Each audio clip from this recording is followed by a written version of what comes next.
Welcome back, everybody. Taking a break from cooking to talk about actually eczema.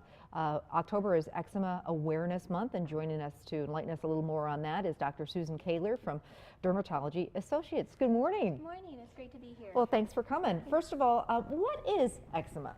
So eczema is also known as atopic dermatitis, and it is a very common skin condition in children. It affects about 10% of children and infants, and it affects 30 million Americans. Dermatitis means inflammation of the skin. Atopic dermatitis is a particular type of chronic recurring skin inflammation marked by itching, scaling, and a characteristic rash. And a lot of times we ask what causes eczema. The exact cause is unknown, but there's definite genetic component, and then there's certain environmental factors that can trigger flare-ups.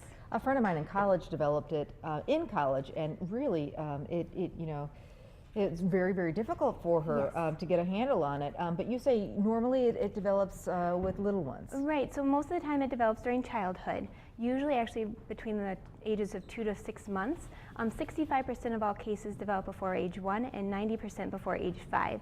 And the natural trend is for the symptoms to gradually fade as a child gets older into puberty. There are a few people who will continue to have symptoms into adulthood. Where is this, what part of the body does it normally affect? That definitely varies depending on the age of the patient. So babies we see a lot on the face, but it could be widespread involving all their entire body. The characteristic thing is that they usually spares the diaper area because it's a more humid environment. As a child gets older, it tends to become more localized to the creases of the arms, the knees, the wrists, ankles, and eyelids. And then adults, we see it more on the hands. So, you just mentioned the diaper. Do some people mistake it for a diaper rash? They can, but usually eczema will spare the diaper, so you shouldn't have any rash down there because it's more humid. So.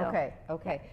Let's talk about some of the symptoms and what the rash actually looks like. Sure, it's very red, scaly, inflamed looking, very itchy. If it's not itchy, it's unlikely to be eczema. Okay, and then that's where you guys come in. Yes. What can you do to help it? What is the treatment for it? So there's no magic cure to take away eczema or atopic dermatitis, but there's definitely steps that can be taken to help reduce the symptoms and flares.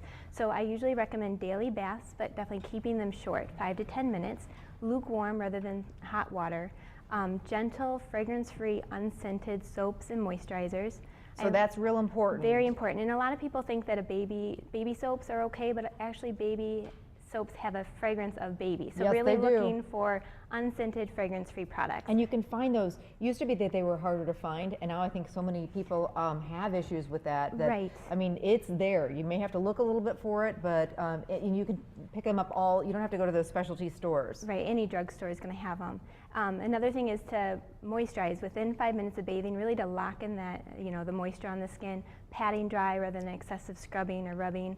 And then any kind of special moisturizer that you use? Again, unscented? Unscented. I really like creams or ointments over lotions, so try and avoid anything in a pump. It's too thin. Okay. And then people who have really inflamed, red, scaly skin, a lot of times they will need some prescription medicines as well. So topical prescription, either steroid or newer non-steroidal topical creams or ointments. I also think a key treatment option is using antihistamines to help reduce the itching, because the more a person scratches, the worse the rash gets. Yeah, and it's not fun, let me tell you, not fun at all. But have you seen some real good success stories? Oh, definitely. And it's really important to treat it because children will have decreased sleep over it, which will lead to decreased concentration in school and can lead to a lot of emotional distress as well. Absolutely. Yes.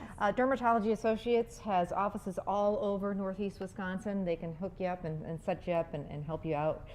And the phone number is right here on the screen, 1-855-337-6947. You also have a website. Yes, www.dermwisconsin.com. All right. Great. Thanks so much, Susan. Appreciate it. Thank you.